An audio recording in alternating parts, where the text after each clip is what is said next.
ये भी है। यह मध्य में बड़ा यज्ञ है त्रंबे का, यह भी है और ये भी है। ये अभी टंकारा से उद्घाटन हम कर रहे हैं, मतलब प्रारंभ कर रहे हैं। हमारे ऑनलाइन ग्रुप के अन्ना जी, नमस्ते करो जी।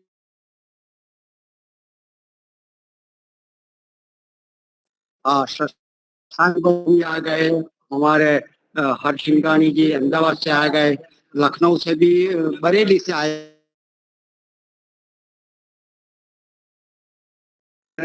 चले गए चित्र लेकर। बहुत बढ़िया, ये पूरा का पूरा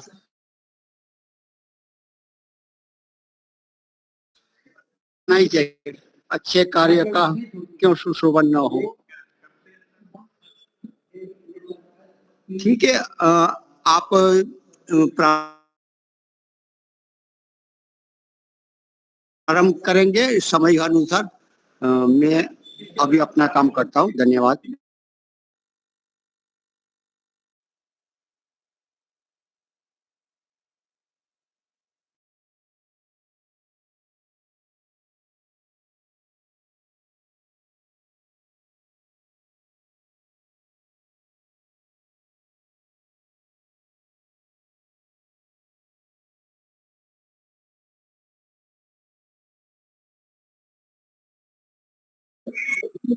हाँ,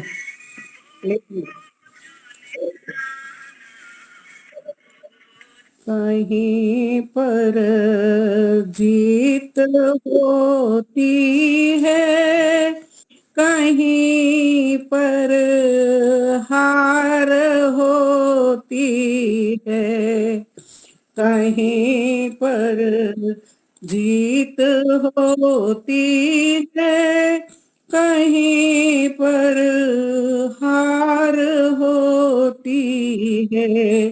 यही है जिंदगी प्यारे, जो दो दिन चार होती है। यही है जिंदगी प्यारे, जो दिन दो चार होती है। जो पेड़ों को लगाते हैं, कभी तो फल नहीं खाते।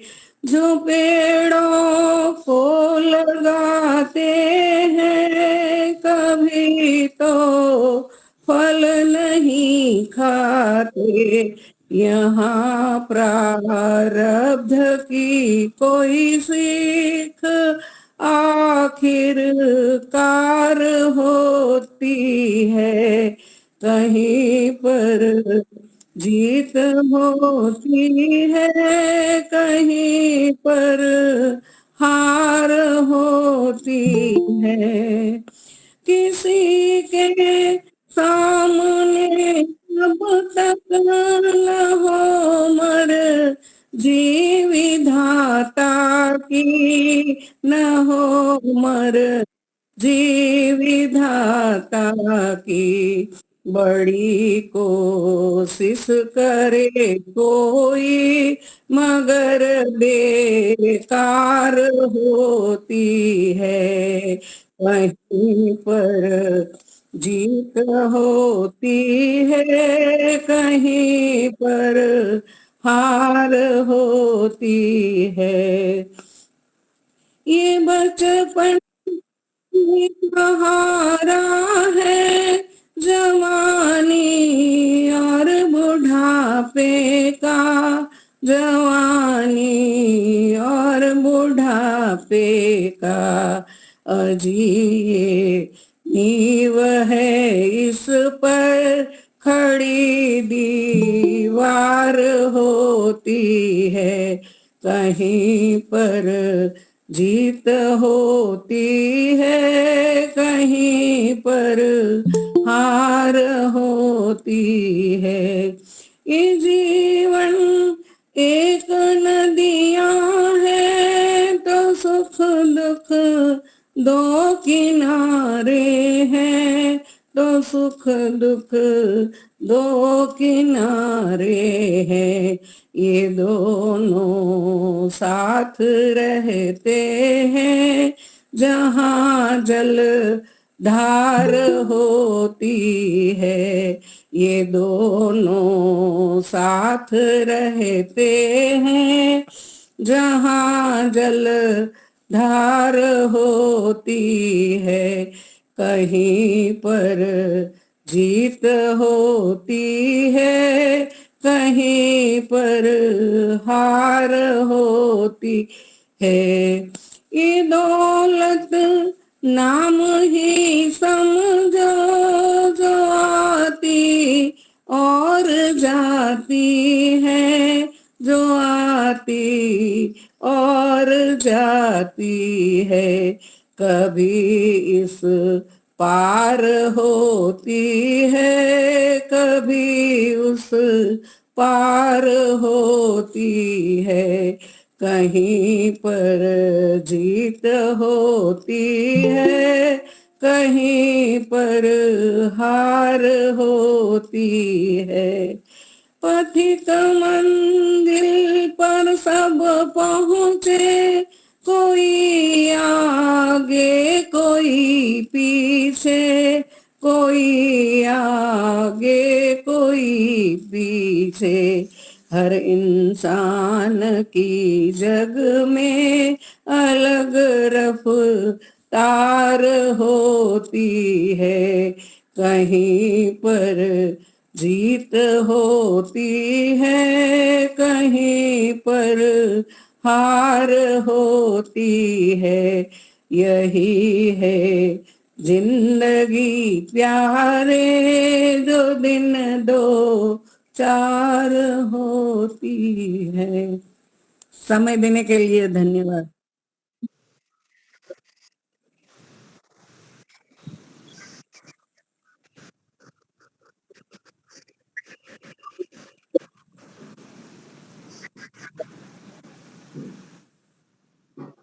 सभी को मेरा नमस्कार।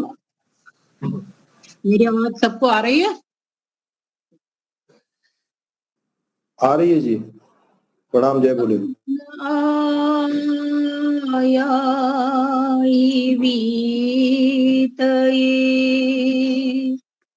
गृहाणो हव्यदातये निहोता सत्सिवः ऋषि।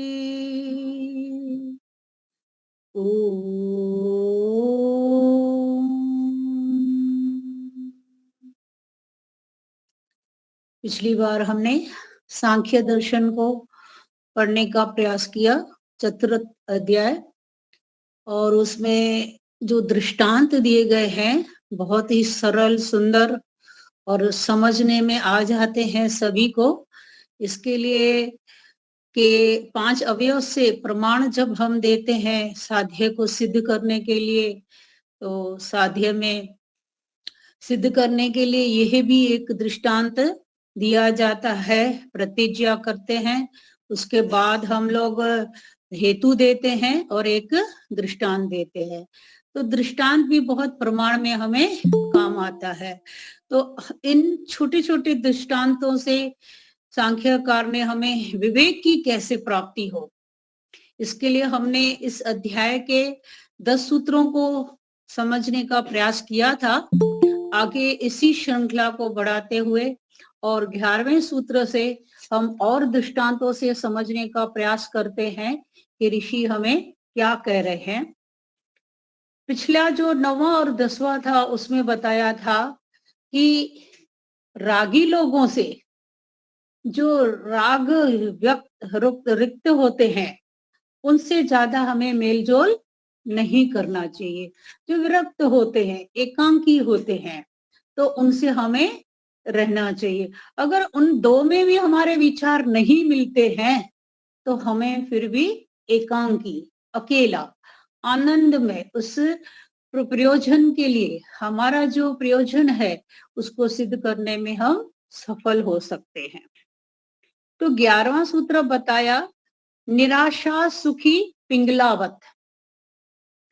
विवेकी व्यक्ति सांसारिक आशाओं को छोड़कर सुखी हो जाता है, पिंगला के समान। यहाँ बताने का प्रयास किया कि विवेकी व्यक्ति कैसे सुखी हो सकता है, कैसे विवेक प्राप्त करके, कैसे वो ज्ञान को प्राप्त करके तत्व ज्ञान की प्रकाष्ठा को पहुंच सकता है और अपना जीवन सफल बना सकता है। कहते हैं कि सांसारिक इच्छाएं जो हमारी जन्म जन्म से, ये प्रवाह चक्कर से हमारी वासनाएं, हमारी इच्छाएं, हमारी इच्छाएं जो हमारा साथ छोड़ ही नहीं रही है, मतलब हम ऐसे प्रयास करते ही रहते हैं, उन्हीं संसार के पीछे लगे रहते हैं जो हमारा थोड़ा सा सुख देती है। तो कहते हैं कि ऐसा ना हो कि सिर्फ हम अपना जीवन इन आशाओं के पीछे ही लगे रहे और वो आशाएं कभी पूरी हो ही नहीं सकती। कितना भी करो, तृष्णाएं कभी भी पूरी हो नहीं सकती है। इसमें एक छोटा सा मुझे दृष्टांत याद आ रहा है, अलग है इससे भी। तो एक भिखारी था, उस भिखारी के पास कटोरा था, खोपड़ी का, मनुष्य की खोपड़ी होती है ना, उसका वो बनाया हुआ कटोरा था। तो उसमें किसी ने बोला कि इसमें कुछ डालो, तो उसने बोला कि वो डाल रहा था लेकिन वो कटोरा उसका भर ही नहीं रहा था, मतलब। तो फिर ऐसे अलंकारिक भाषा में कहते हैं कि फिर कोई उसको कुबेर के खजाने, कुबेर जो था उसके पास कहते थे बहुत खजाना होता है, उसके पास ले गए। बोले इस कटोरे को तो हमको कैसे भी भरकर पूरा करना ही है। तो कहते हैं कुबेर जो था उसमें वो डालता गया, पूरा खजाना उसने डाल दिया, लेकिन वो खजाना उसका खलास होने लगा और उसकी खोपड़ी में वो जो कटोरा था भिखारी का वो पूरा होने वाला लग ही नहीं रहा था, जितना डालो उतना खत्म है। आखिर में अंत में ऐसे ही कहते हैं कि आखिर ये किस किस क्या चीज है आपके पास। बोले मुझे तो खुद को ही पता ही नहीं है, मैं तो शमशान में गया था और वहां से खोपड़ी पड़ी थी और उसको ऐसा तोड़ फोड़ के थोड़ा कटोरे का आकार दे दिया है, तो अब मैं इसमें भीख मांगता हूँ। तो कहते हैं अच्छा ये पक्का ये मनुष्य का खोपड़ी है मतलब ये मनुष्य का दिमाग है जिसमें कितने भी भरते जाओ, कितनी भी आशाएं पूरी करते जाओ, कितनी भी छोटी से लेकर बड़ी तक आशाएं हमारी पूरी होने के लिए होती जाए, लेकिन हमारा वो कटोरा भरता ही नहीं है। हम ऐसे ही आशाओं और इस इच्छाओं में हम बहते ही चले जाते हैं। तो यहाँ उन्होंने यही बताया कि अगर विवेक हो जाए तो सांसारिक इच्छाओं को बंद कर दो, क्योंकि सांसारिक इच्छाएं तो अपने आप में ही हम कर्म करते रहेंगे, धीरे धीरे पुरुषार्थ करते रहेंगे तो जरूर वो आवश्यक अपना परिणाम, प्रभाव और फल देती रहती है। तो सांसारिक इच्छाओं के लिए हम अपना समय इतना गंवाएं वो अच्छी बात नहीं है। तो आधे सूत्र में उन्होंने एक दृष्टांत साथ में दिया, पिंगला के समान। होगी कोई पिंगला नाम की कोई वैश्या, कहते थे कि वो रात भर भर में अपने ग्राहकों का इंतजार करती थी, लेकिन कभी उसके ग्राहक आते थे, कभी वो नहीं आते थे, तो वो बहुत ही दुखी हो जाती थी। तो एक बार वो ऐसे गई किसी महात्मा के पास, तो उन्होंने उनको समझाया कि आप ऐसा मत किया करो कि कोई आता है नहीं आता है, आप इतने चिंतित न मत रहा करो। तो कहते हैं फिर उस दिन के बाद में उसने उस तरह की चिंताएं करना छोड़ दी और वो सुखी हो गई। तो एक ये छोटा सा ही दृष्टांत था। आगे बताया है 12वें सूत्र में, अन आरंभे अपि पर गृहे सुखी सर्पवत। ये जो है वो सांसारिक लोगों के लिए नहीं है, विरक्त लोगों के लिए है। ऐसा नहीं है कि हम लोग गृहस्थी भी अपना घर बनाए ही नहीं और जिसके जिसके घर में हम लोग घुस जाए और बस बैठकर जाकर खाएं पिएं और फिर छोड़ दें, फिर दूसरे जगह खाएं पिएं और बस चलते फिरते रहें, ऐसा नहीं है। ये विरक्त व्यक्तियों के लिए बताया गया है कि अनारंभे अपि पर गृह सुखी सर्पवत। अपना घर न बनाकर भी विवेकी व्यक्ति दूसरे के घर मतलब संस्था आदि में सुखी रहता है, सर्प के समान। हमारी आवश्यकताएं क्या होती है? थोड़ा सा खा सकते हैं, थोड़े से कपड़े में, एक झोले में भी जीवन बिता सकते हैं। हमारे आचार्य ज्ञानेश्वर जी कहते थे, मेरे घर पर आया था एक बार स्वामी जी कोई, और मुझे उससे वैराग्य हुआ था कि वो स्वामी जी हमारे पास 3-4 दिन रहा था, लेकिन सिर्फ उसके पास एक झोला था। उस झोले में सिर्फ उसको एक कपड़ी जोड़े की थी। तो वो इतने दिन यहाँ गुजार रहा था, फिर आगे जा रहा था, फिर पीछे कहीं से रहकर आया था। ये कैसे गुजार सकते हैं? क्योंकि वो तो खुद सोनार थे, उनका तो वैभव ही कुछ अलग था। तो उनको ऐसा ही लगा कि थोड़े से भी हम साधनों में हम अपना जीवन अच्छी तरह से बिता सकते हैं। तो मतलब वो विवेकी वृक्ष इस चीजों को अगर देखता है तो वहां से भी वो विवेक को प्राप्त करता है, वो ज्ञान को प्राप्त करता है कि ऐसा भी जीवन हो सकता है। हम इतना ज्यादा संग्रह करें, सिर्फ अपने ही मकान बनाते रहें। आजकल आप स्वयं देख रहे हो, छोटा मकान है, तोड़ो फेड़ो, जहां तहां देखेंगे सीमेंट, रोड़ा, पत्थर, ईंटों, सारे मकाने ही मकाने बना रहा है। इसने 5 करोड़ का बनाया है, मैं 6 करोड़ का क्यों नहीं बनाऊं? इसने 8 करोड़ का बनाया है, मुझे 10 करोड़ का बनाना है। इसी में ही लगे हैं, इसीलिए तो फिर आध्यात्मिकता कम हो रही है ना, आध्यात्मिकता की ओर लोग कम जा रहे हैं। तो यहाँ उन्होंने बताया कि सर्पवत दृष्टांत दिया। सांप क्या करता है? अपना कभी भी बिल नहीं बनाता, वो हमेशा चूहे के बिल में चला जाता है। जब भी उसको रेस्ट करनी होती है या थोड़ा सा ऐसा लगता है कि मुझे छुप के अभी आराम करना है, रहना है, तो किसी न किसी बिल में वो घुस के रेस्ट कर लेता है। आगे बताया है 13वें में, बहुशास्त्र गुरु उपासने अपि साराधानम षटपथ वत। यहाँ बताया बहुत शास्त्रों का अध्ययन एवं गुरु आचार्यों की सेवा, सत्संग करने पर भी विवेकी व्यक्ति शास्त्र आदि से सार सार को ग्रहण कर लेना चाहिए, भंवरे के समान। हम लोगों को सत्संग सुनना चाहिए, उपदेश सुनना चाहिए, आर्ष ग्रंथों को पढ़ना चाहिए, सबको समझने का प्रयास करना चाहिए।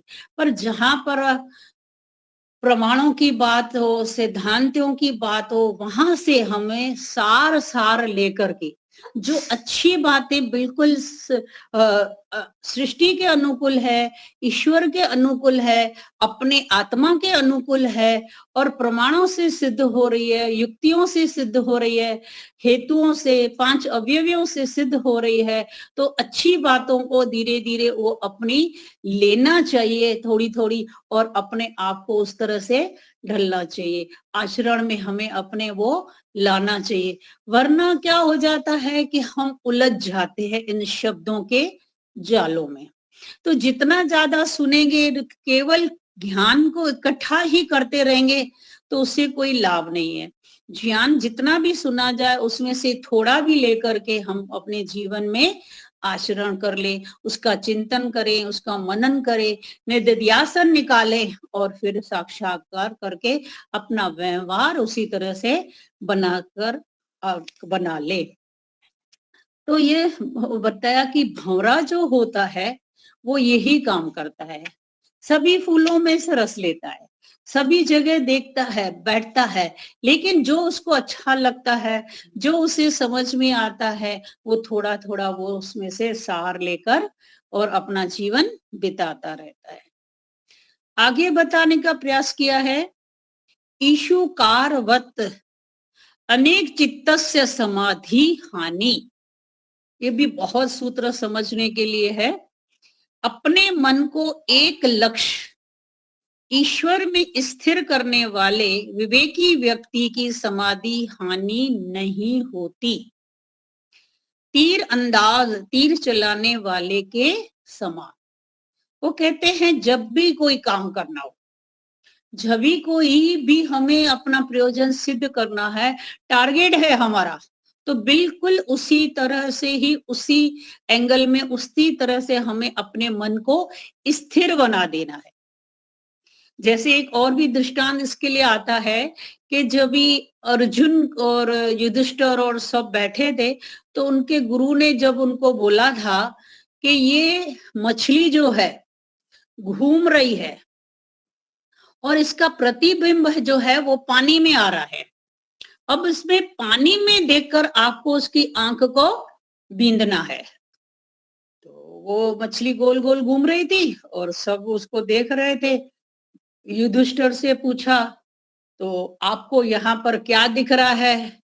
तो उन्होंने कहा, यहाँ पर आप गुरुजी आप दिख रहे हैं, ये दिख रहा है, वो दिख रहा है, मछली दिख रही है, पानी दिख रहा है, ये रख दिख रहा है, बहुत कुछ दिख रहा है, ये सब दिख रहा है।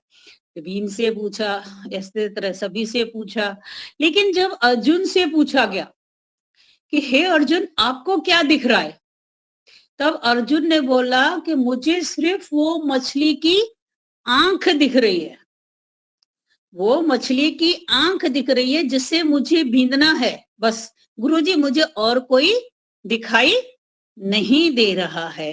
तो यहाँ यही बताए थे कि जो कोई इशूकार होता है, जो तीर चलाने वाला होता है, वो भी जब तीर को खींच करके कमान को जब वो खींचता है, तो वो बिल्कुल अपने मन को स्थिर और केंद्र करके एक जगह अपनी सारी वृत्तियों को समेट करके अगर उसको निशाना बनाता है, तो उसकी कभी भी हानि नहीं होती, मतलब वो तीर जो है सीधा निशाने पे लग सकता है। तो यहाँ यही बताया है कि उससे भी आप सीखो, आपको विवेक हो जाएगा, आपको ज्ञान की प्राप्ति होगी कि मैं कैसे अपने आप को स्थिर बनाऊं, मुझे जो प्राप्त करना है मैं कैसे एकाग्रचित हो जाऊं, मैं कैसे उस चीज को प्राप्त करके और अपने प्रयोजन को सिद्ध कर दूं। तो यहाँ बताया था वो तीर अंदाज के समान, मतलब वो इशू का। आगे बताया है वृत्त नियम लंघात अर्थक्यम लोकवत। अहिंसा आदि 5 व्रत हैं, शौच आदि नियम है, इनके उल्लंघन करने पर विवेकी व्यक्ति अनर्थ मतलब हानि को प्राप्त करता है। यहाँ ये इन्होंने समझाया लौकिक व्यक्ति जैसे होते हैं उन्हीं की तरह। तो जो भी नियम्स हैं, जो हमारे लिए वेदों में लिखे गए हैं, जो निषेध हैं, जो करने योग्य है और जो न करने योग्य है, उनको हमें न करने योग्य वालों को नहीं करना है और करने वाले को हमें करना है। तो जो नियम्स होते हैं उनका उल्लंघन नहीं करना चाहिए। जैसे अगर हम रेड लाइट आ जाती है और ड्राइविंग कर रहे हैं, तो हमें वो नियम भंग नहीं करना चाहिए। रेड लाइन आ गई है तो हम रुक जाते हैं, ट्रेन में जाते हैं तो हम टिकट क्यों लेते हैं, थोड़ा हमें दंड का डर रहता है कि हमें जो ये टीटी है डबल फाइन भर दे करवा देगा, इसलिए मैं नियम को नहीं तोड़ू, मतलब नियमों को नहीं तोड़ना चाहिए। ये बात यहाँ पर बताने का प्रयास किया है कि अगर वो व्यक्ति तोड़ भी देता है तो फिर वो हानि को प्राप्त होता है। अहिंसा आदि जो 5 व्रत है, ये महाव्रत है, सार्वभौमई है, ये यम है। इन यमों को कभी भी हमें अलग नीचे ऊपर आगे पीछे नहीं करने हैं, इनका उल्लंघन हमें नहीं करना है। नियम जो है वो थोड़ा आगे पीछे हम कर सकते हैं, लेकिन इस तरह के जो अहिंसा आदि जो यम है उनका तो हमें ठीक ठीक पालन करना चाहिए। तद विस्मरणे अपि भेकीवत, व्रत और नियम को भूल जाने पर मुमुक्ष व्यक्ति को हानि उठानी पड़ती है, मेंढकी के समान। यहाँ ये आगे फिर बताया कि अगर हम उन नियमों को तोड़ते हैं, अगर हम उनको भूल भी जाते हैं, तो भी हमारी हानि होगी और हमें विवेक प्राप्त करने में दिक्कतें आएगी, क्योंकि हम अपने लक्ष्य को याद ही नहीं रखते। आचार्य जी कहते थे, ज्ञानेश्वर आचार्य जी, कि हमेशा हर वक्त आपको अपना लक्ष्य तो याद होना ही चाहिए। जब भी आप फ्री रहते हैं, अगर किसी काम में लग रहते हैं, तो भी आपको अपना लक्ष्य तो याद ही होना चाहिए कि मेरा लक्ष्य क्या है। उसको कहते हैं मुमुक्ष। वो जो जरूरी है उस काम को हमें करना ही होता है, उसको भूलना नहीं होता है। कहते हैं मेंढकी के समान। मेंढकों की कास्ट होती है कि वो बारिश के समय में ही सिर्फ बाहर निकलते हैं, वरना क्या करते हैं, बारिश का पानी इकट्ठा करके जमीन के अंदर ही रहते हैं और वहीं अपना जीवन वहां गुजारते हैं। कभी ऐसी स्थिति आ गई होगी कि कोई मेंढकी होगी, वो बाहर निकल आई होगी जल्दी समय से पहले और ट्रां ट्रां करने लगती होगी अपनी आवाज करती रहती थी, तो सांप आया और उसको खा गया। मतलब उसने अपनी हानि कर दी, वो भूल गई कि मुझे तो अभी इस समय बाहर नहीं निकलना है। तो जो भी हमारे नियम्स हैं, जो हमारे आदेश हैं, हमारे लिए विधि विधान है, उनको हमें कभी भी भूलना नहीं चाहिए। आगे 70वें में बताया, न उपदेश श्रवण अपि कृत कृत्यात परम परमार्शार्थ धृत विरोचन वक्त। यहाँ बताया केवल उपदेश सुनने पर भी सफलता नहीं मिलती, मनन और निधिध्यासन के बिना जैसे विरोचन को नहीं मिली। ये बहुत कहानी फेमस है, आपने कई बार मेरे ख्याल से सुनी होगी कि विरोचन और इंद्र थे, दो जने थे। एक प्रतिनिधि इंद्र देवताओं की तरफ से गया था, जब भी राजा यक्ष ने यज्ञ रखा था और उनके पास सीखने गए थे, आत्मा और परमात्मा का आध्यात्मिक ज्ञान प्राप्त करने गए, और राक्षसों की तरह उनके यहाँ से वो विरोचन गए थे। कहते हैं वो दोनों साथ में गए थे। तो जब कुछ समय 32 साल गुजर गए, तो उन्होंने कहा गुरुजी हमें कोई शिक्षा दे दो। तो गुरुजी ने कहा कि देखो ये अपने पानी में ये थोड़ा देखो, आपको क्या दिख रहा है। तो रोशन ने कहा तो इसमें तो मैं दिख रहा हूँ, और इंद्र ने भी बोला मैं दिख रहा हूँ। तो कहते हैं कि दोनों ने देखा भाई, तो बोला बस यही सब कुछ है और क्या है। तो विरोचन ने सोचा शायद ये शरीर ही सब कुछ है, और उसने जाकर के अपने सब भाई बहनों को जाकर कहा कि शरीर को ही पूजो, शरीर को ही खिलाओ पिलाओ श्रृंगार करो, और शरीर ही जो है वो सब कुछ है। लेकिन इंद्र के मन में ऐसा नहीं हुआ। जब वो वापिस घर आया तो फिर से उसने उस पर मनन किया, जो उसने सुना कि गुरुजी ने कहा यही सब कुछ है, यही सब कुछ कैसे हो सकता है, क्योंकि आत्मा और शरीर तो अलग चीज है।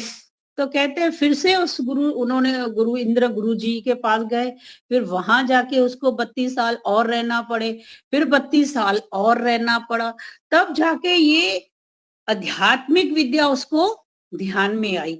मतलब कितना समय लग गया, चिंतन किया, मनन किया, निधिध्यासन किया, साक्षात्कार किया, और फिर स्वाध्याय किया उसी चीज पे, और फिर प्रवचन, जो भी 8 प्रकार से विद्या का था एक क्रम, उसकी तरह से वो चला, और फिर अपने व्यवहार काल में जब लाने लगा तो अब उसकी जीवन की सफलता उसको सफल दिखने लगी।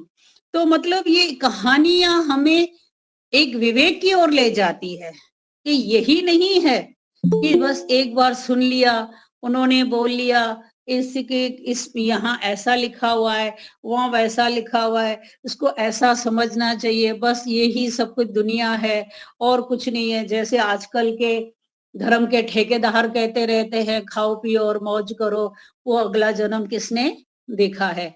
तो ऐसा नहीं है। दिष्टस्य त्यो तयो इंद्रस्य, मतलब दोनों में से, उन दोनों में से इंद्र और विरोचन में से इंद्र में मनन निधिध्यासन देखा गया, इसलिए उसको सफलता मिली। तो यहाँ ऋषि ने भी बताने का यही प्रयास किया है कि दोनों में से दोनों गए थे, लेकिन एक ने सुना और उसके ऊपर उसने मनन किया, विचार किया, तो वो सफल हो गया, और एक ने सिर्फ बस एक ही बात सुन के और ऐसा ही समझ गया कि बस यही सब कुछ है। तो ऐसा नहीं होना चाहिए। आगे बताया, प्रणीति ब्रह्मचर्य उपसर्पणानि कृत्वा सिद्धिर बहुकालात् तद्वत्। तो यहाँ बताता है, इसका मतलब ये है कि हम बहुत समय लगाएं ज्ञान को प्राप्त करने के लिए। जो ज्ञान है हमारा प्राप्त करने के लिए गुरु की सेवा करनी है, भक्ति करनी है और समर्पण भावना से रहना है, इतना सब मुझे करना है। बोलता है गुरु, भक्ति, निम्रता, सेवा, समर्पण की भावना तथा ब्रह्मचर्य का पालन लंबे काल तक करने पर तत्व ज्ञान की प्राप्ति होती है इंद्र के समान। ये एक सामने से उन्होंने प्रस्ताव रखा कि लंबा भी समय लग सकता है, ऐसा नहीं है कि जल्दी से ही आज हमने सीखा और कल ही हम उसको प्राप्त कर लेंगे, तो इतना समय लगता है। तो उसके लिए बताते हैं ऐसी कोई बात नहीं है कि इतना ही समय लगे हर किसी को। तो कहते हैं, क्या कहते हैं 20वें सूत्र में, न काल नियमो वामदेव वत। विवेक प्राप्ति में समय का कोई नियम नहीं है। किसी को जल्दी ज्ञान प्राप्त हो जाएगा और किसी को लंबे काल में, वामदेव के समान।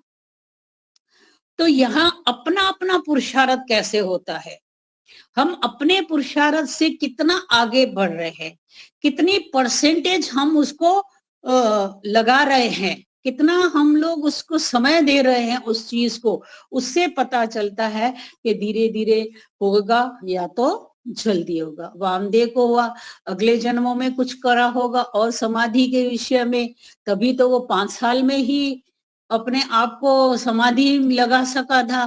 तो इस तरह से ये 20 सूत्र आज हमारे पूरे हुए, और समय अनुसार तो 2 मिनट है बाकी, तो अभी मैं इसको बस पूरा करती हूँ और आगे फिर हमारी लीला बहन जी को हम समय देते हैं कि आधा घंटे के लिए वो भी हमें अपने प्रवचनों से लाभान्वित करें।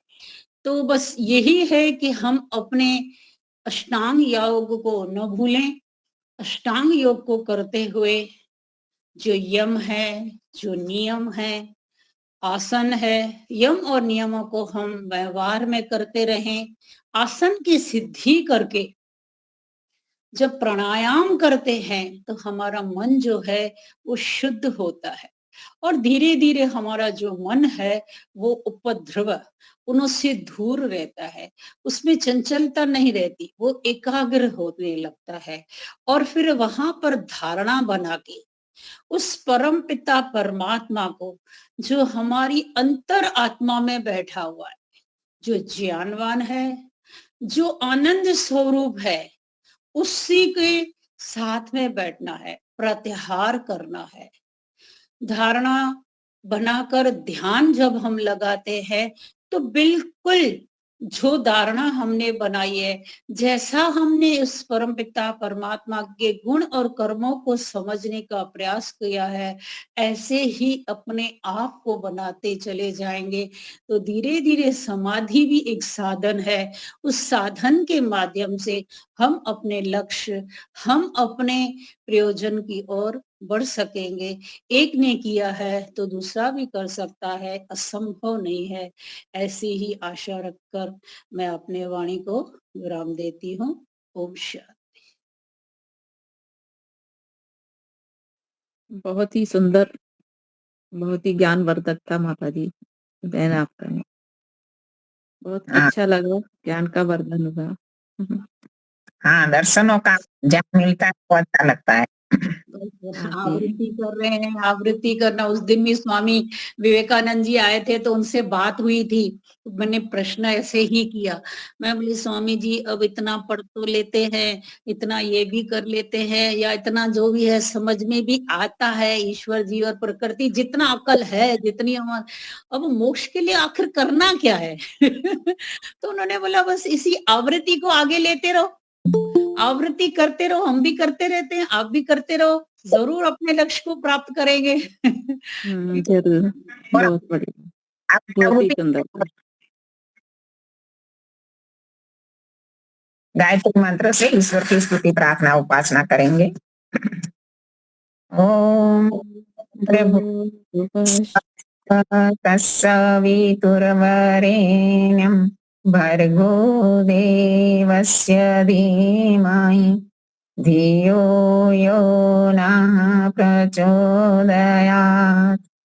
सबका रक्षक, जगत के सब जीवों का आधार, जो प्राणों से भी प्रिय और स्वयंभू है, जिसके संसर्ग मात्र से संसार के सारे प्राणी सभी क्लेशों और दुखों से मुक्त हो जाते हैं, जो नानाविध जगत में सर्वत्र व्यापक होकर सबका पालन और पोषण करता है, सकल जगत का उत्पादक, सब ऐश्वर्यों का दाता, जिसकी प्राप्ति में सभी की सब आशाएं एवं अभिलाषाओं की पूर्ति है, उस पवित्र परमात्मा के पवित्र तेज को हम अपने हृदयों में धारण करते हैं।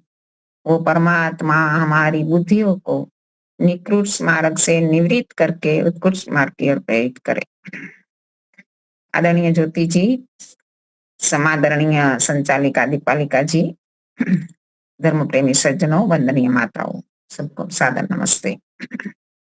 अभी हमारा ईश्वर स्तुति प्रार्थना उपासना मंत्रों पर विचार चल रहा था। तो 5वां मंत्र है एन दौरगा पृथ्वी चिद्रा एन स्वस्तभितम एन नाकः यो अंतरिक्षे रजसो विमानः कस्मै देवाय हविषा विधेम। तो इस मंत्र में एन शब्द से चालू हुआ है। हम संस्कृत पढ़ते हैं ना दीपालिका जी। एन कौन सी विभक्ति है? तृतीया विभक्ति है।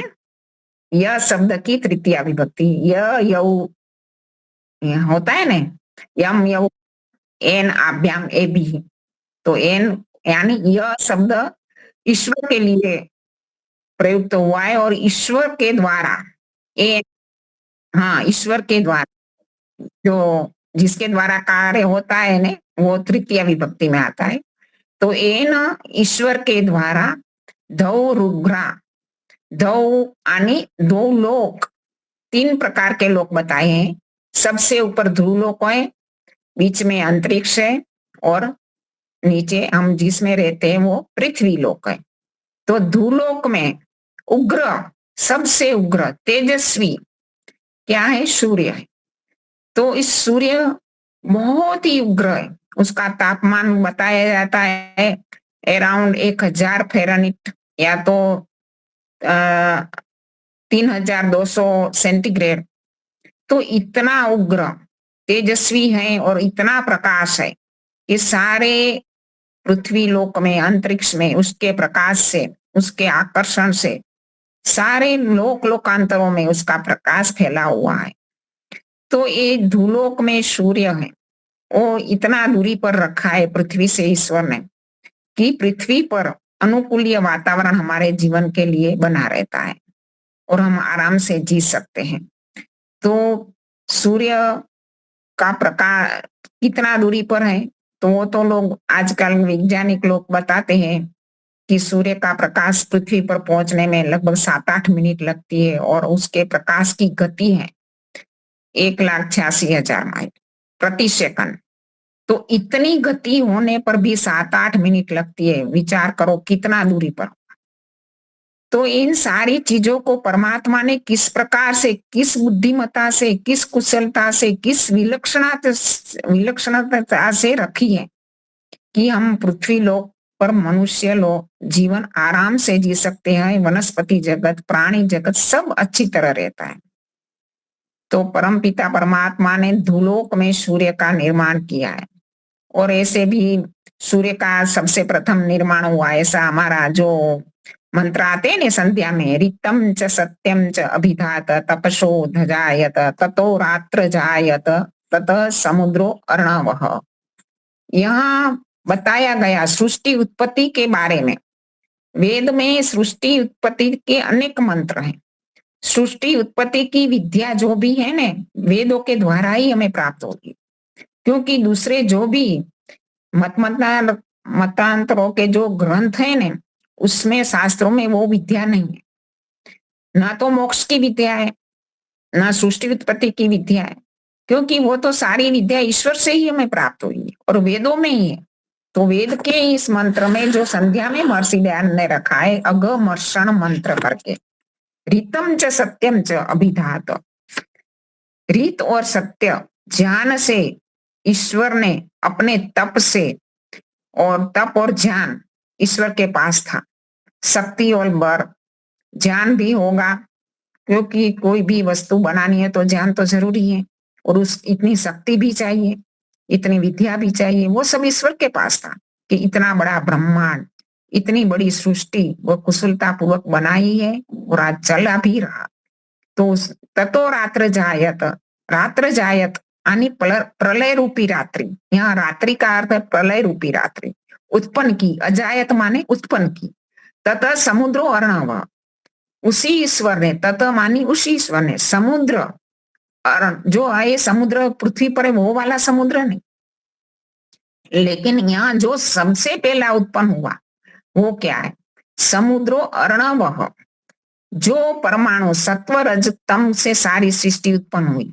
मूल प्रकृति के अंदर सत्व रज तम मूल कारण है, और सत्व रज तम जब तक सृष्टि उत्पन्न नहीं होती और प्रलय अवस्था बनी रहती है तब तक सत्व रज तम निष्क्रिय अवस्था में रहती। लेकिन परम पिता परमात्मा के इक्षण किया मानी इच्छा की, जैसे कोई टेबल पर कागज पड़ा है और टेबल के दूसरे कोने में पेन पड़ी है, तो यदि मैं बैठी हूं और मुझे इच्छा होती है कि कुछ लिखने की, तो मेरा हाथ उठेगा और पेन को लेगा और कागज पर मैं लिख सकूंगी। तो परम पिता परमात्मा जब इक्षण करता है, इच्छा करता है, तो सृष्टि के परमाणुओं में क्रिया उत्पन्न होती है, गति उत्पन्न होती है। उसको सृष्टि के परमाणुओं का जो समुद्र है ना वो उत्पन्न हुआ, गति युक्त समुद्र। समुद्र में कैसे गति होती है, पानी हिलोड़ा लेता है, ऐसे परमाणुओं का बड़ा समुद्र उत्पन्न हुआ, जिसको समुद्रो अर्णव कहते हैं। और समुद्रा दर्णवा दधी, ये समुद्र दर्णवा दधी यानी इसके पश्चात क्या हुआ, संवत्सरो अजायत, अजायत मानी उत्पन्न हुआ, संवत्सर मानी सूर्य उत्पन्न हुआ। जब सूर्य को पहले उत्पन्न किया तब तो दिन और रात बने, तब तो ऋतुएं बनी, तब तो सारे लोकांतरों में प्रकाश हुआ, नहीं तो अंधेरा ही अंधेरा रहता। तो अहोरात्राणी, इसके बाद रात और दिन बने। तो ये समय जो वर्ष है, काल है, गणना है, समय काल गणना इसके बाद हुई। तो इसी प्रकार इसी क्रम से मंत्र को रखा गया है। तो सूर्य की उत्पत्ति हमारे लिए बहुत ही कितने मायने रखती है। यदि सूर्य ना हो तो कोई प्रकाश नहीं होता, ना कोई जीव सृष्टि होती, ना हमारा जीवन होता, ना वायुमंडल पूरा समतलीय जो आज हमारे जिस प्रकार से हमें जीवन के लिए उपयुक्त है वो भी नहीं हो पाता, ना वनस्पति सृष्टि पल पाती। प्रकाश की हाजिरी में ही सारी वनस्पति अपना खुराक बनाती है और कार्बन डाइऑक्साइड लेकर ऑक्सीजन हमें देती है। कितना ही अद्भुत रचना है ईश्वर की कि एक वनस्पति जगत जो जिस वस्तु का प्रयोग करती है और बदले में जो वस्तु देती है वो हमें मनुष्य जगत को चाहिए। ये परमात्मा की अद्भुत रचना है, और परमात्मा की अद्भुत रचना के कारण हमें अपनी अल्पता का पता होता है कि हम कितने अल्पज्ञ हैं, कितने अल्प शक्तिमान है, वो कितना महान है कि हम उनके सामने तो कुछ भी नहीं है। इसलिए हमें आज मनुष्य को किसी भी बात में गर्व नहीं करना चाहिए, इतना अभिमान नहीं करना चाहिए कि हमने किया, क्योंकि ईश्वर के आगे तो हम नगण्य है, बिल्कुल तुच्छ है। ईश्वर की शक्ति के हमें विचार करना चाहिए, ईश्वर के कार्यों को देखना चाहिए। विष्णु कर्माणि पश्यत, उस ईश्वर के कार्यों को देखो। उस पर विचार करो तो हमें पता चलता है कि वो कितना शक्तिमान है, और वो सर्वशक्तिमान है। ना उसको कोई शरीर की जरूरत है, ना कोई साधनों की जरूरत है। अपनी शक्ति से ही सारी ब्रह्मांड की चीजों को, सृष्टि की चीजों को बनाता है, और अद्भुत अद्भुत चीजें बनाकर दी। इसके बाद क्या आया? एन धौरोगा पृथ्वी, पृथ्वी को बनाया।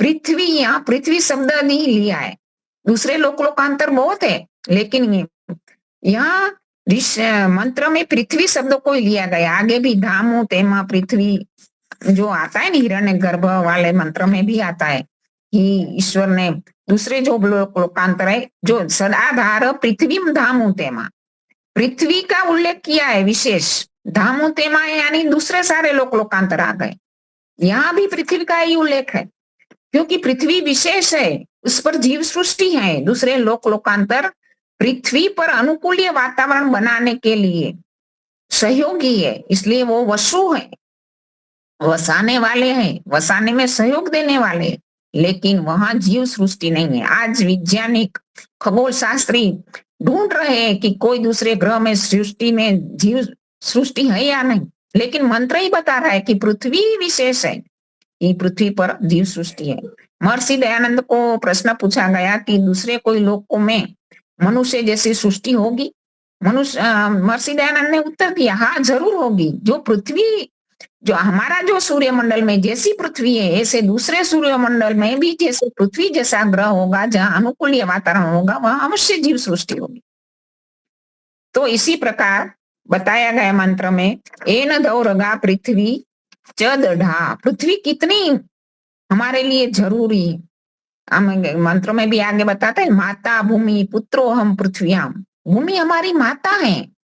सृष्टि में शुरुआत में जो मनुष्य सृष्टि उत्पन्न हुई, इसमें वेद बताता है कि अंदर ऐसी झिल्लियां बनाई गई कि अंदर झिल्लियों के अंदर जो गर्भ की अवस्था में बच्चा रहता है, विकास करता है, उसी प्रकार परमपिता परमात्मा ने पृथ्वी के तत्वों को लेकर इस धरती माता के गर्भ के अंदर ऐसी झिल्लियां बनाई कि जहां मनुष्य का शरीर को जो भी तत्वों का जरूरत था वो उपयुक्त किया, और वो उनका विकास हुआ।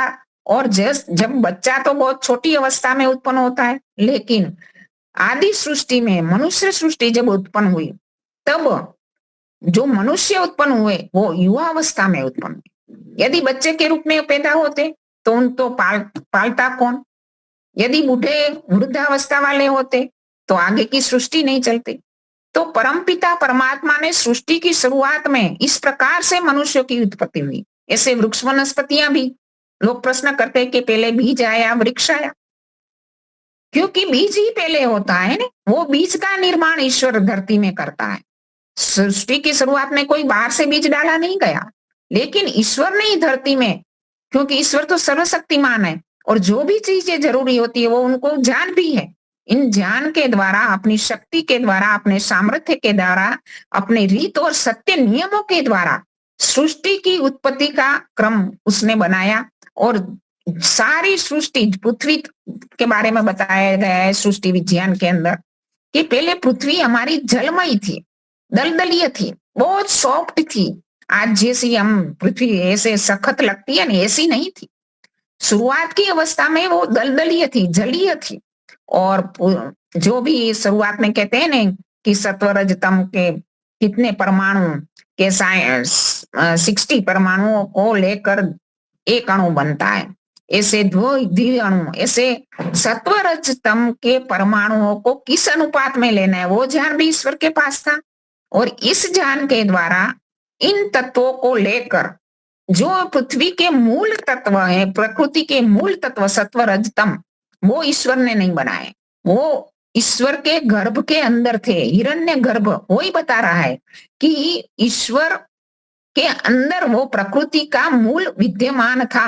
तो इसके द्वारा परमात्मा ने इस सृष्टि बनाई। जैसे कुंभार मिट्टी को नहीं बनाता, मिट्टी उपलब्ध होती है तो इस मिट्टी में से घड़ा बनाता है, इसी प्रकार ईश्वर कुंभार के स्थान पर निमित्त कारण है और मिट्टी उसका उत्पादन कारण है। इसी प्रकार प्रकृति के मूल तत्व उसके उपादान कारण थे और इसमें से परमात्मा ने सृष्टि बनाई। और सृष्टि बनाई, इस पहले हमारी पृथ्वी दलदली थी, जलमयी थी, और अग्नि और वायु तत्व के माध्यम से वो सूखी हुई। धीरे धीरे पानी उड़ता गया। जैसे हम गैस पर दूध रखते हैं ना, तो अग्नि देते हैं, वायु से भी पानी सूखता है और अग्नि से भी जल सूखेगा। तो इसमें जो जल होता है वो बाष्प होती है और धीरे धीरे ऊपर मलाई की परत आ जाती है। इसी प्रकार जो पृथ्वी में जो जलीय तत्व थे वो सूर्य की अग्नि से और वायु के द्वारा वो धीरे धीरे उड़ते गए और पृथ्वी की परत सख्त होती गई, सख्त होती गई, और इतनी सख्त हुई कि जो आज हमें उपलब्ध है। और शुरू के टाइम में ऐसे पृथ्वी पर कोई वृक्ष वनस्पति नहीं था, कोई घास फूस नहीं था, केवल सपाट कछुए की पीठ के समान, बिल्कुल बंजर। लेकिन चंद्रमा, जो सोम तत्व चंद्रमा में है, जो आज भी वृक्ष वनस्पतियों में रस भरता है, फलों में रस उत्पन्न होता है, औषधियों में रस उत्पन्न होता है, वो चंद्रमा के कारण होता है। और चंद्रमा का वो सोम तत्व, देखो ईश्वर ने किस किस वस्तु में कैसे कैसे तत्व रखे। सोम तत्व के द्वारा जो वृक्ष वनस्पतियां में उर्वरा शक्ति, पृथ्वी में मिट्टी में उर्वरा शक्ति उत्पन्न हुई और उर्वरा शक्ति से वृक्ष वनस्पतियों का विकास हुआ और फल आदि फूल मिलने लगे। बाद में सारे जो जीव जंतु हैं, छोटे जीव जंतु से बड़े पशु आदि पक्षी आदि सारा हो गया, तब अंत में मनुष्यों का उत्पत्ति हुई। क्योंकि मनुष्य को सब चाहिए, एक भी चीज के बिना मनुष्य को नहीं चलेगा। तो मनुष्य को अंत में उत्पन्न किया, क्योंकि ईश्वर को वो ज्ञान है कि मनुष्य के लिए क्या चाहिए क्या नहीं चाहिए। हमें ये पता नहीं होता कि जब हमें जिस वस्तु की जरूरत पड़ती है ना, तब बाद में हम खोज करते हैं। हम कहते हैं ना, आवश्यकता आविष्कार की जननी है। जब हमें आवश्यकता होती है तब आविष्कार करते हैं। लेकिन ईश्वर के तो वो ज्ञान है पहले से, यथापूर्वम, वो पहले की सृष्टि जैसे बनाई है वैसी की वैसी सृष्टि इस समय इस सर्ग में भी बनाई। क्योंकि ईश्वर को पूरा ज्ञान है, ईश्वर के ज्ञान में कोई कमी नहीं है, वो सर्वज्ञ है। उसको पता है कि मनुष्य को क्या चाहिए क्या नहीं चाहिए। तो परमपिता परमात्मा ने हमारे लिए एन दौरगा पृथ्वी चदढ़ा, उसको दृढ़ किया, चदढ़ा एन स्वहस्तभितम एन ना कह, स्व आनी सांसारिक सुख भी दिया, भौतिक सुख भी दिया। भौतिक सुख कितना दिया, सारी चीजें दे दी। और इसके बाद एन ना कह, उसी परमात्मा ने मोक्ष का सुख भी दिया। मोक्ष का सुख क्या है? मोक्ष किसे कहते हैं? मोक्ष का सुख कैसे प्राप्त किया जाता है? सारा ज्ञान वेदों के द्वारा, दर्शनों के द्वारा हमें प्राप्त हुआ। अभी ज्योतिबेन बता रही थी कि इस सारे दर्शनों के द्वारा भी हमें मोक्ष का ज्ञान प्राप्त हुआ। तो मोक्ष क्या है? वो मुक्ति है। किन से मुक्ति पाना है? सत्यार्थ प्रकाश में बहुत प्रश्न उत्तर के माध्यम से महर्षि दयानंद ने बहुत सारी चीजें समझाई है कि मुक्ति का मीनिंग क्या है, किससे मुक्त होना चाहता है, कि दुखों से मनुष्य मुक्त होना चाहता है। तो त्रिविध दुखों से मुक्त होना, सारे प्रकार के दुखों से मुक्त होना है मनुष्य का स्वभाव है। मनुष्य चाहता है कि उनके जीवन में किसी भी प्रकार का दुख न रहे। तो ये दुख यदि चाहिए तो हमें मोक्ष मुक्ति में ही प्राप्त होता है। और हमारा प्रयास, मनुष्यों ने ऐसे कहते हैं ना कि बहुत शुभ कर्मों के, जब शुभ कर्मों का उदय होता है तो सौभाग्य से हमें प्राप्त होती है। तो मनुष्यों ने हमें प्राप्त हुई है, तो हमारा लक्ष्य वो मोक्ष की प्राप्ति होना चाहिए। और मोक्ष की प्राप्ति के लिए कौन से साधन होने चाहिए? सत्यार्थ प्रकाश में महर्षि दयानंद ने 9वें समोल्लास में मुक्ति प्राप्ति के जो साधन बताए हैं, वो हमें उसकी ओर देखे तो हमें पता चलता है कि महर्षि दयानंद ने अपनी ऋषि दृष्टि से, अपनी आर्ष ज्ञानों को, कितने सारे ग्रंथों का उन्होंने पढ़कर, कितने सारे आगे ऋषि मुनियों को उनका चिंतन मनन करके वो निष्कर्ष निकाला हुआ ज्ञान हमें प्राप्त हुआ है कि मोक्ष प्राप्ति के क्या साधन है। तो मोक्ष प्राप्ति के साधन में जो मुक्ति चाहे तो महर्षि दयानंद का पहला वाक्य है कि मिथ्या भाषण आदि, जो मिथ्या भाषण आदि यानी मिथ्या भाषण यानी झूठ बोलना, निकम्मा बोलना, यानी दूसरे सारे दोष जो अभी है, छल कपट है, चोरी है, हिंसा है, वो सारे दोषों से हमें दूर रहना चाहिए। पाप कर्मों को छोड़ देना चाहिए। वही अब नियम है ना कि हमें सत्य का आचरण करना चाहिए, चोरी नहीं करनी चाहिए, परिग्रह अपरिग्रह का पालन करना चाहिए। तो इन सारी चीजों को हमें पहले आचरण में लाना है। आज हम कहते हैं कि हमें ध्यान नहीं लगता, हमारा मन उपासना में नहीं लगता। तो लेकिन ये तो मन तो हमारा एक ऐसा तालाब है, मान लो कोई तालाब है, इसमें हम पूरे दिन कूड़ा करकट डालते रहे, गंदगी डालते रहे और शाम को देखे कि हमारा मुख इसमें दिखाई देता है, तो नहीं दिखाई देगा, क्योंकि हमने कूड़ा करकट डाल के उसको गंदा कर दिया है। ये मन रूपी तालाब भी हमारा ऐसा है। हमें सुबह में उठते ही ये संकल्प लेना चाहिए कि आज पूरे दिन में मेरे मन रूपी तालाब में, मेरे मन रूपी जो साधन ईश्वर ने दिया है, इसमें कोई हम गंदगी नहीं डालेंगे, यम नियम का हम सावधानी से पालन करेंगे, तब जाके हम मोक्ष के कुछ स्टेप पहले पर सोपान पर पग रख पाएंगे, क्योंकि वही पहली हमारी ये सीढ़ी है। अंतिम सीढ़ी तक जो पहुंचना है तो हमें प्रथम से पांव रखना है, तो उसी पांव पर हमें उसका विचार करना चाहिए। और आगे महर्षि लिखते हैं कि सत्पुरुषों के संग से विवेक अर्थात अभी विवेक की बात आई ने, सत्यासत्य, धर्म अधर्म, कर्तव्य अकर्तव्य का निश्चय अवश्य करना चाहिए। कि हमें इतना पता नहीं होता कि हम कहते ना कि मिथ्या भाषण आदि जो दोष है उसको छोड़ दो, कि हम सत्य किसे माने, असत्य किसे माने, झूठ क्या है, छल क्या है। तो इन सारी चीजों को हमें सत्पुरुषों के संग से, आप्त पुरुषों के जो ग्रंथ लिखे हैं उनके माध्यम से हमें पता चलता है कि धर्म क्या है, अधर्म क्या है, कर्तव्य क्या है, अकर्तव्य क्या है। इन सारी चीजों को हमें इनको सत्पुरुषों के संग से जाननी चाहिए और उसका निश्चय करना चाहिए। विवेक के माध्यम से ही हम ईश्वर का भी निश्चय कर सकते हैं। आज लोग विवेक अपनी जो भी विवेक दृष्टि है दूसरी सारी चीजों में लगाते हैं, खाने में लगाते हैं कि कौन सी चीज अच्छी है, कौन सी बुरी है, कपड़ा चूज करने में लगाते हैं, दूसरे साधनों की पसंदगी में लगाते हैं, लेकिन धर्म के बारे में विवेक नहीं लगाते, ना तो ईश्वर के स्वरूप को जानने के बारे में विवेक बुद्धि का उपयोग नहीं करते, जिसके कारण हम उसको सही रूप में जान नहीं पाते। तो विवेक की दृष्टि से ही हमें ईश्वर के स्वरूप को पहले जानना चाहिए। जो जिस वस्तु को हम प्राप्त करना चाहते हैं उनके स्वरूप को जानेंगे नहीं, तब तक हम कैसे प्राप्त कर पाएंगे। आज बाजार में कोई भी चीज लेने हम जाएंगे तो पहले तो हमें पता होना चाहिए कि हम कौन सी चीज लेने जाने जा रहे हैं और उसका स्वरूप क्या है, वो कैसी है, वो पहचान तो हमें होनी चाहिए। तो ईश्वर को हम उसका ध्यान करना चाहते हैं, उसकी उपासना करना चाहते हैं, उसको प्राप्त करना चाहते हैं, तो पहले तो हमें अपनी विवेक दृष्टि से जो इतनी महान शक्ति है, इतना सर्वज्ञ सर्वशक्तिमान शक्ति है, तो उसको विवेक की दृष्टि से हमें जानना चाहिए। उसके गुण क्या है, उसके कर्म क्या है, उसका स्वभाव क्या है।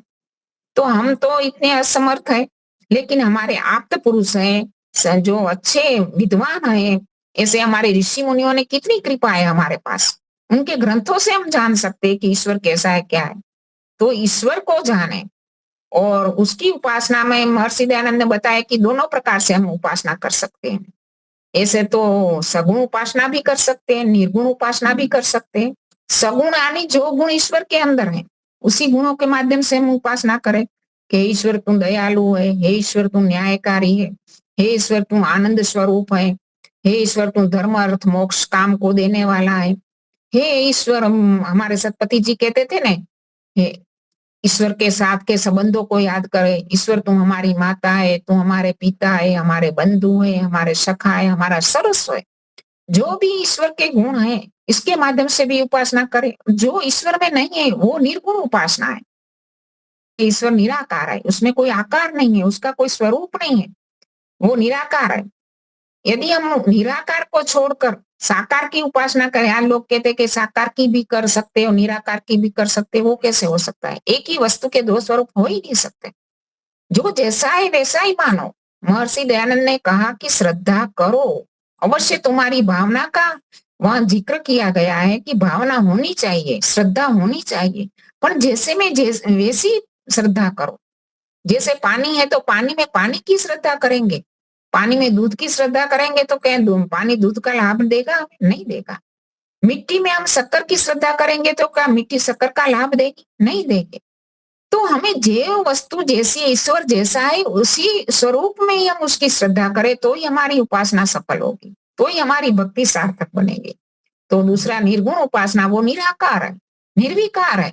जैसे हमारे अंदर जो सुख दुख का विकार है, ईर्ष्या द्वेष है, जो भी है हमारे अंदर, जो हमारा हम जन्म और मृत्यु होता है, वो सारे से ईश्वर मुक्त है, वो निर्विकार है, उसमें किसी भी प्रकार का विकार नहीं है।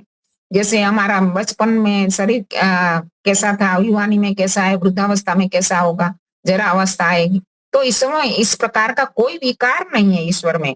तो ईश्वर में किसी प्रकार का ना रूप है, ना रस है, ना गंध है, ना स्पर्श है, किसी प्रकार की मलिनता नहीं है, अशुद्धि नहीं है, अविद्या नहीं है। ईश्वर निर्विकार है, इन सब विकारों से दूर है।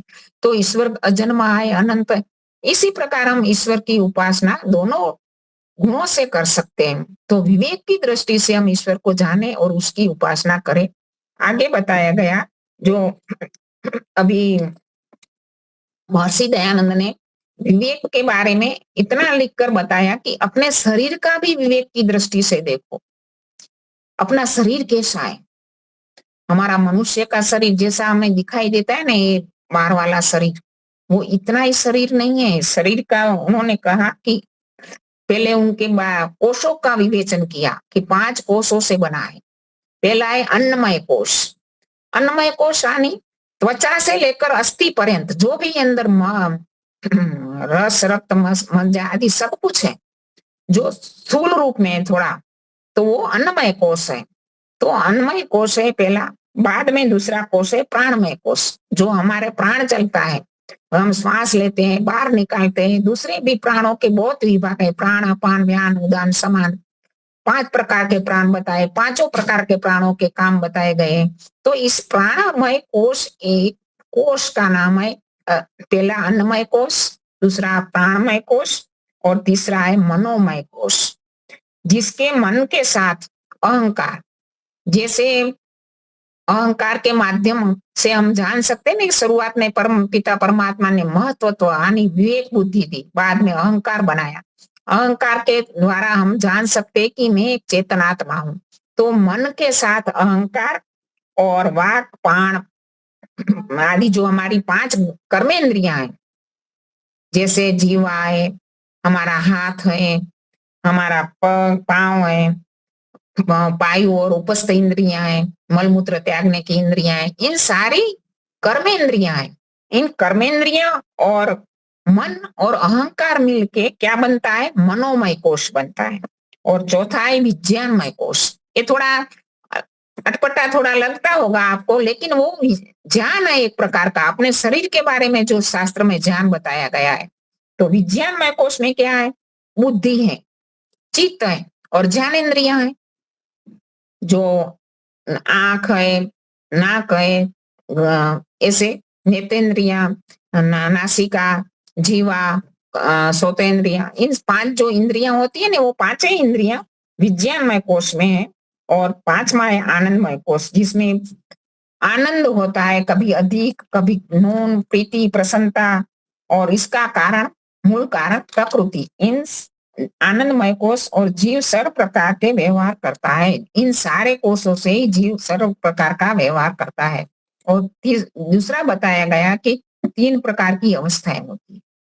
एक जागृत अवस्था। जागृत अवस्था, जैसे हम जागृत होते हैं ना, तो क्या होता है, हमारी आत्मा बुद्धि के साथ जुड़ी है, बुद्धि मन के साथ जुड़ी है और मन इंद्रियों के साथ जुड़ा है। और सारे संसार में हम बाहर की चीजों के साथ जुड़कर व्यवहार करते हैं, कोई भी क्रियाकलाप करते हैं, किसी से बात करते हैं, कोई देखते हैं, कोई सुनते हैं, तो ये जागृत अवस्था होती है। और दूसरी अवस्था होती है स्वप्न अवस्था। इस स्वप्न अवस्था में क्या होता है कि हमारी ज्ञानेंद्रियां तो थक गई है, हम सो गए, सैया में लेटे हुए, हम ना आंख हमारी देखती है, ना कान सुनता है, लेकिन मन एक ही उभय इंद्रिय है। वो मन जो हमने दिन भर में देखा है, आगे के जीवन में देखा है, जो भी चीजें हमने देखी है, सुनी है, वो संस्कार के रूप में हमारे चित्त पर जमा है। इसमें से मन उसको लेता रहता है और स्वप्न देखता रहता है। जैसे छोटा बच्चा होता है ना, तो उसको हम एकदम 1-2 महीने का होता है, तो उसी समय क्या करता है, कभी अचानक हंसता है, कभी रोता है, कभी चिल्लाता है। तो उसी समय तो उसने कुछ, उसकी बुद्धि इतनी परिपक्व नहीं है कि कुछ देखा सुना उसका, उसके बारे में वो सोचा हो। लेकिन पूर्व जन्म के जो संस्कार उसके चित्त में पड़े हैं, इसके कारण वो संस्कार, इस जन्म के संस्कार इतने नहीं हुए, इसलिए पूर्व जन्म वाले संस्कार अभी एक्टिवेट थोड़े रहते हैं, तो इसके माध्यम से वो अनुभव करता है। तो दूसरी स्वप्नावस्था और तीसरी सुषुप्ति की अवस्था। सुषुप्ति की अवस्था में क्या, वो ऐसी अवस्था है कि जो मन कार्य रहता था ना, अभी इंद्रियां तो कार्य नहीं करती थी, लेकिन मन कार्य करता था, तो स्वप्न देखता था। लेकिन सुषुप्ति यानी गाढ़ निद्रा, उस गाढ़ निद्रा की अवस्था में क्या होता है कि ना तो इंद्रियां कार्य करती है, ना मन कार्य करता है, कोई भी कार्य नहीं करता, सारा स्टॉप है। केवल मात्र हमारा आत्मा, हमारा प्राण चलते रहते हैं। जो व्यक्ति मृत हो जाता है, जीवात्मा प्राण त्याग देता है, तो मृतावस्था में इतना ही डिफरेंस है कि उसी समय प्राण भी नहीं चलते, लेकिन गाढ़ निद्रा की अवस्था में प्राण चलते हैं। तो इस सुषुप्ति की अवस्था है, उस समय आत्मा एकदम परमात्मा के निकट में रहता है, क्योंकि बाह्य जगत से सारा व्यवहार स्टॉप हो गया है। तो उसी समय हम सुबह में उठते हैं तो ऐसा लगता है कि बहुत आनंद आया, गहरी नींद का आनंद। तो बाह्य जगत से जैसे हमारा संबंध टूटता है तो हमें आनंद आता है, तो विचार करो वो आनंद क्या था, ज्ञान रहित शरीर सहित आनंद था। लेकिन समाधि की अवस्था में ज्ञान भी रहता है और शरीर भी रहता है, उसी समय जो आनंद मिलता है वो इससे भी ज्यादा उत्कृष्ट आनंद होगा। तो ये थोड़ा सा आनंद हमें गाढ़ निद्रा का ये अनुभूति करा रहा है कि हम बाह्य जगत से जब हमारा व्यवहार कट ऑफ करके ईश्वर के साथ जुड़ेंगे तो कितना आनंद आए, तो आनंद की कोई सीमा नहीं। तो इसी प्रकार सुसुप्ति की अवस्था में रोज ही बता रही है कि वो ईश्वर के आनंद को पाना है, तो वो आनंद इस प्रकार का है। तो यहाँ समय पूरा हो गया है, तो यहाँ पूरा करते हैं। वो